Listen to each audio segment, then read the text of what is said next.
How is it? Shilian asked. There was a loud thud, and Ming Yi collapsed onto the altar table, face down, as if she lost consciousness. Next to her, 2 lines of tears silently streamed down Shi Qingshuan's face.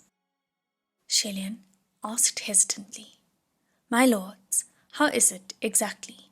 Will you pull yourselves together and give me some constructive criticism using words?" Shi Qingshuan snapped out of it. He wiped at his tear-soaked face, then clutched Shilian's hands, pressing down with force. He said unintelligibly, "Your Highness." Shilian reversed the hold and clutched his hands back. "What?" he asked. Shi Qingshuan was tongue-tied, unable to speak. A moment later, he sobbed as he pushed Ming Yi. "Ming Xiong, Ming Xiong, Ming Xiong, what's wrong?" he asked. "Pull yourself together. Wake up." Ming Yi lay on the table, unmoving. Shi Qingshuan could never stand for anyone ignoring him, and the push became a shove, until finally he was strangling Ming Yi, shaking with force. Shilian couldn't watch any more, and anxiously suggested, "Lord Windmaster, why don't you put down the broom, and we can talk things out?" Shi Qingshuan was strangling that broom. He whipped his head around, shouting, "Huh? Your Highness, what did you say? I can't hear you."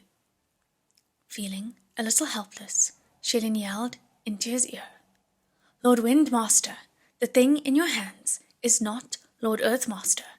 Lord Earthmaster is here. She's here." Just then, Ming Yi sat bolt upright.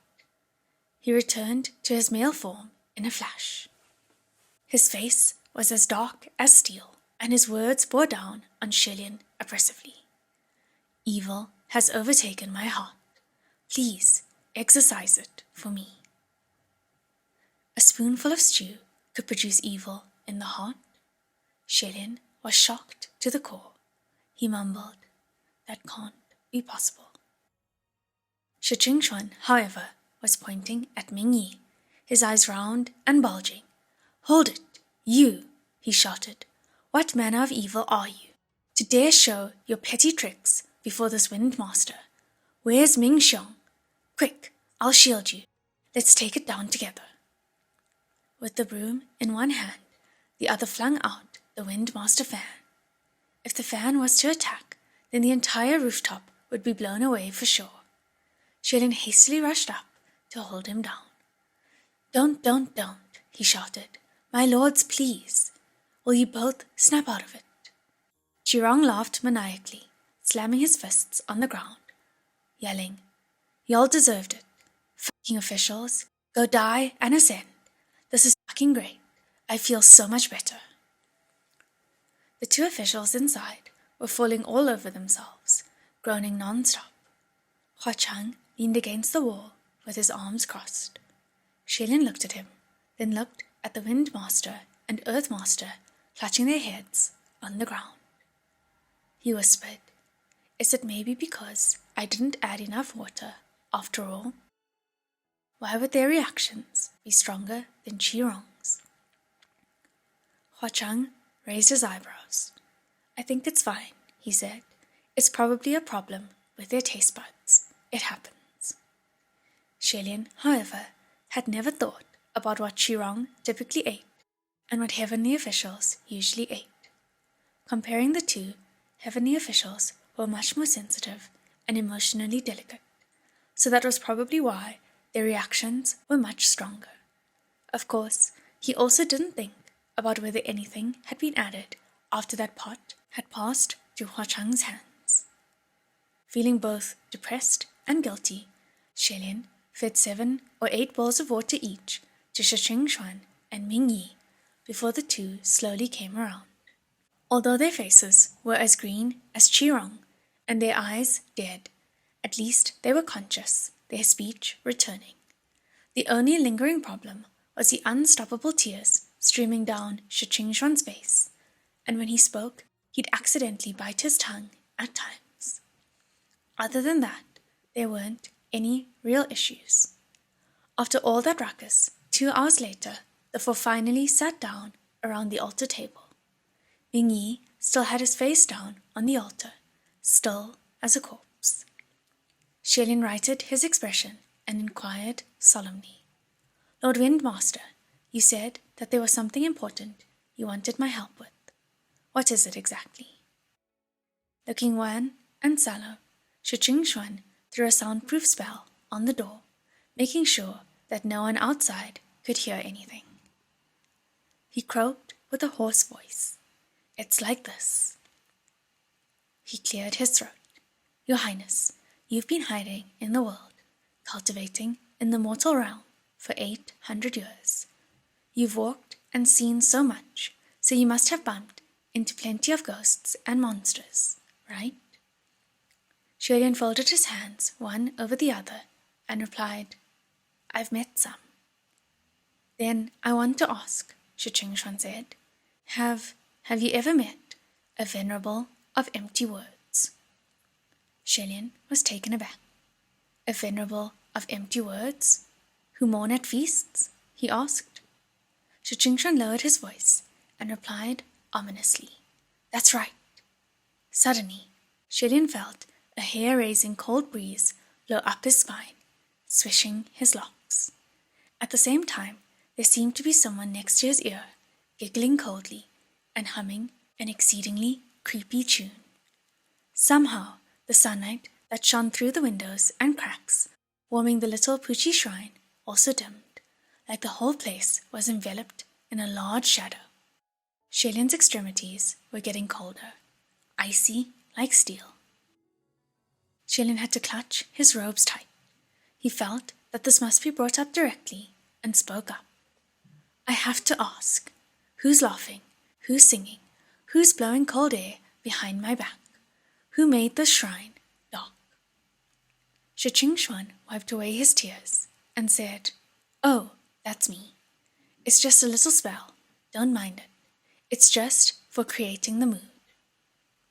The other three at the altar table were speechless. A moment later, Xielin supported his temple and said exasperatedly, "Lord Windmaster, how about we stop this breeze?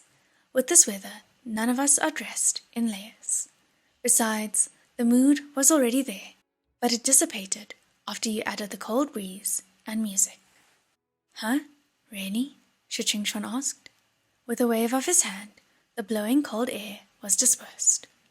"But I think it'd be good if the shrine remains dark," he said. "Let me light a candle.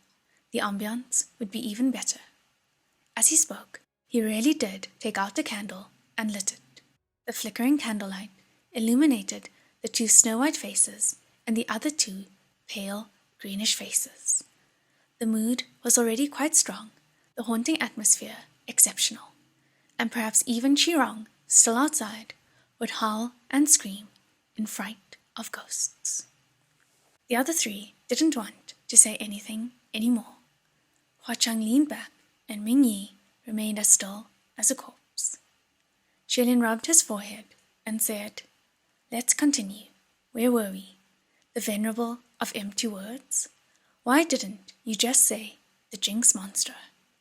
Calling it the Venerable of empty words, it took me a minute to realize what you were talking about. The Venerable of empty words, although given the title Venerable, people only addressed it as a Venerable for show. It was giving it some face. People were afraid that if its name was too unseemly and it found out, it'd come after you. In truth, everyone wished that they could curse it as the foul-mouthed Venerable, the jinx monster. The worse it sounded, the better. It really was abominable to the extreme. That's right. Typical demons and monsters were at the worst scary. But this one was abominable. This was because if someone should be happy, in their moment of joy, it would appear and dunk a bucket of cold water over their heads. A real killjoy. Consider for a moment, if, at the reception of a pair of newlyweds, a creature of the sort appeared, ate up the feast, then suddenly claimed, "It won't take long for the two of you to break up."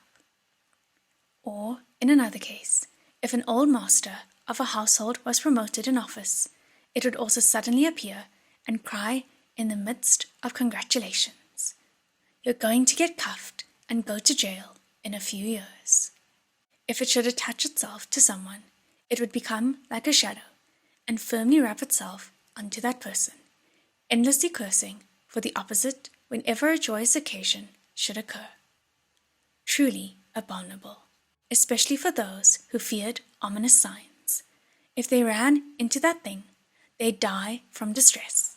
No one wanted a monster like that haunting them. But if they bumped into it, they could only accept their fate. After all, there was still no one who knew just how it selected its prey. It seemed Xuan was quite fearful of that creature, but Shilian didn't think it to be a big deal. "Don't worry," Shilian said. "It's nothing to be scared of." To say it more precisely, that creature was more likely to be scared of him. Xuan became energetic. "So your Highness has met one?" he asked. "Is there any way to exterminate that thing completely?"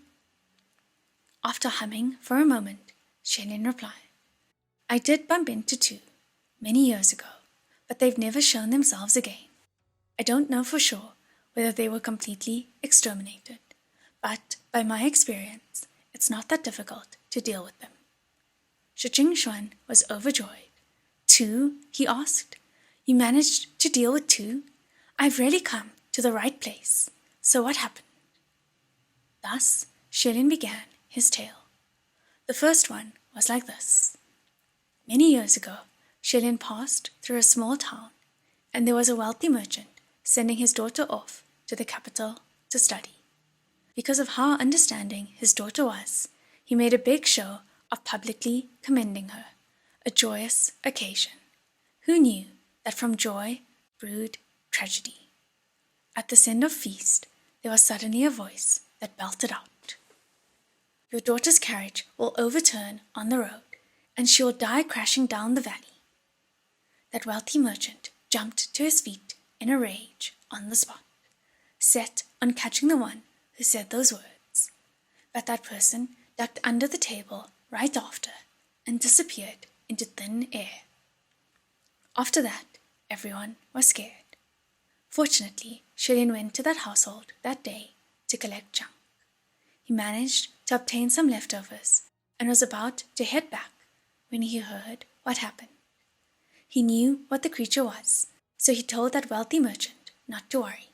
He asked the wealthy merchant to hire some 20 guards, and with Shilian himself included, they carefully escorted the little lady to the capital safely and protected her for a while. A month later, the little lady won first place in a beauty contest, and the chance had come. That night, a feast was held at a restaurant in the capital to celebrate the little lady. Sure enough, there was a voice from the crowd, again shouting, "You will be."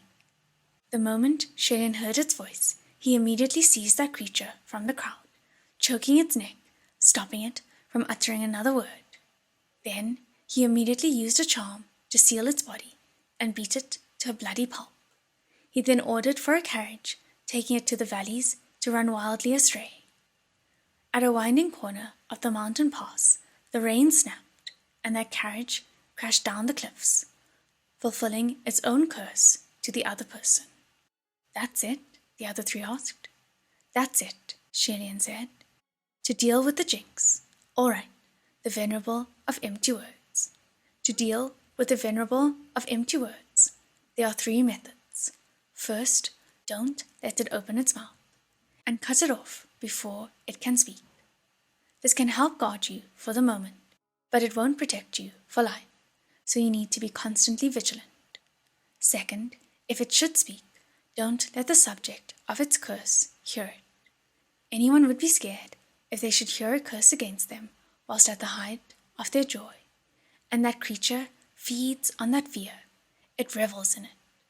The more scared you are, the happier it becomes. If you should lose yourself from terror and ruin your own affairs according to its words, its powers will increase significantly. But unless you're deaf, you'll definitely hear it speak one day. To be honest, not even the deaf can escape. There have been some who sewed up their own ears in an attempt to escape the thing, but it was still useless in the end. On the flip side, if you don't pay any mind to however it curses or however it pours cold water over you, then it can't do anything. So the most effective way is the third method. Surround yourself with happy thoughts and ignore it completely. Let it speak or not speak, but forget everything it says. Make yourself stronger and continue down your path according to your own will and not the tragedy it predicted for you. This way, if it can't draw any despair from you, it will most likely sulk away on its own eventually. Of course, it could still very well just be lying low, waiting for its next chance to ambush. Although the third method was the most effective, it was still really difficult to accomplish. After all, who in the world could truly build a heart of stone and feel not a single ripple? The more Shichingshan listened, the deeper his frown grew. Then, what about the second time? He asked. Did you take care of it the same way the second time? The second time might not be useful as a reference for anyone. After all, it was a unique situation, Xuelian said. How is it unique? Shichingshan asked. Xuelian replied. The one it attached itself to was me.